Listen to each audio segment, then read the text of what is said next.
Perkenalkan, nama saya Gladys Kristi Saluman dengan NIM 2014-201131. Saya mahasiswi dari Universitas Pembangunan Indonesia Manado dari kelas A3 Keperawatan semester 4. Nah, di video kali ini saya akan membuat video tentang pola tidur lansia.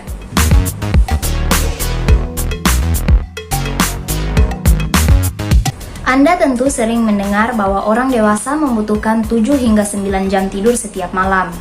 Tetapi, penelitian baru menunjukkan jumlah yang tepat dari kualitas tidur yang dapat mendukung kemampuan kognitif, menangkal tanda-tanda awal demensia, dan bahkan melindungi kesehatan mental.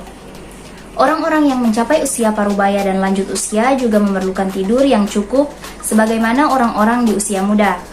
Banyak orang percaya bahwa durasi tidur bagi orang dewasa hingga parubaya atau lansia adalah selama 8 jam. Akan tetapi, para peneliti baru-baru ini menyebutkan bahwa anggapan tersebut tidaklah tepat. Penelitian baru-baru ini menemukan bahwa durasi sekitar 7 jam tidur adalah waktu istirahat malam yang ideal. Tidur terlalu lama atau terlalu sebentar berkaitan dengan performa kognitif dan kesehatan mental yang lebih buruk. Tidur memainkan peran penting dalam menunjang fungsi kognitif dan memelihara kesehatan mental yang baik. Tidur yang cukup juga membantu menjaga otak tetap sehat dengan cara membuat produksi sisa. Setelah menganalisis data yang terhimpun, tim peneliti menemukan kelebihan atau kekurangan tidur sama-sama berkaitan dengan gangguan performa kognitif.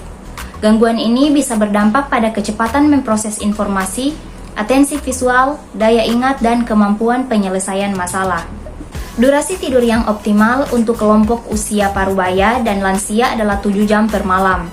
Durasi tidur ini tak hanya baik bagi performa kognitif, tetapi juga untuk kesehatan mental. Para partisipan yang tidur kurang atau lebih dari 7 jam per malam cenderung mengalami lebih banyak gejala kecemasan dan depresi. Menurut tim peneliti, hubungan antara durasi tidur dan penurunan performa kognitif kemungkinan berkaitan dengan terganggunya gelombang lambat pada tidur yang dalam. Selain itu, kurang tidur juga dapat menghambat kemampuan otak membuang toksin-toksin di otak. Berikut adalah 5 tips tentang mengatasi susah tidur. Yang pertama, menjadwalkan waktu tidur. Kunci dari melakukan tips yang pertama ini adalah membangun konsistensi terhadap jadwal tidur. Apabila orang tua bisa tidur di jam yang sama setiap harinya, maka ini dapat meningkatkan kualitas tidur mereka. Yang kedua, membangun suasana nyaman untuk tidur.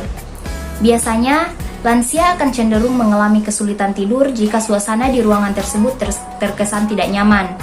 Konteks ini bisa disesuaikan dengan yang bersangkutan, misalnya menaikkan suhu AC, menaruh wewangian, mematikan lampu, atau menggunakan penutup mata.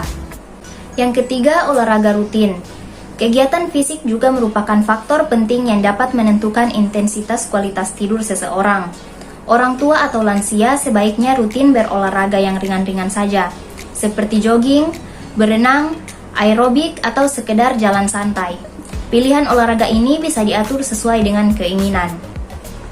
Yang keempat, mengatur asupan dan pola makan. Asupan makanan di sini yang perlu diperhatikan adalah kandungan atau komposisi yang dikonsumsi. Misalnya, jika tidak ingin alami insomnia, sebaiknya hindari makanan yang mengandung kafein. Selain itu, pola makan tentu harus dijaga agar tidak kurang dan berlebihan. Yang kelima, konsultasi dokter. Jika kualitas tidur masih belum menunjukkan adanya perubahan-perubahan, maka disarankan untuk melakukan konsultasi ke dokter agar mendapat penjelasan yang lebih detail dan komprehensif. Jangan ragu untuk datang ke rumah sakit atau puskesmas. Halo guys, bagi teman-teman yang baru lulus SMK ataupun SMA dan masih bingung mau kuliah di mana, eits, jangan salah pilih kampus guys. Aku punya rekomendasi kampus yang bagus, yaitu Universitas Pembangunan Indonesia Manado atau yang biasa disebut dengan UNPI. Nah, kenapa harus UNPI? UNPI adalah salah satu universitas swasta di Manado yang sudah berdiri sejak 2 Oktober tahun 2000 dan saat ini sudah terakreditasi B. Universitas Pembangunan Indonesia Manado sudah menyediakan 6 fakultas dengan 8 program studi, yaitu Profesi Nurse, S1 Ilmu Keperawatan, S1 Ilmu Politik, S1 Ilmu Hukum, S1 Teknik Sipil, S1 Teknik Elektro, S1 Pertanian, dan S1 Sastra Inggris. Nah, di Universitas Pembangunan Indonesia Manado ini memiliki program beasiswa juga nih guys. Untuk itu, jangan ragu-ragu untuk mendaftar di UNPI ya. Ayo guys, bergabung bersama kami di Universitas Pembangunan Indonesia Manado. UNPI hebat!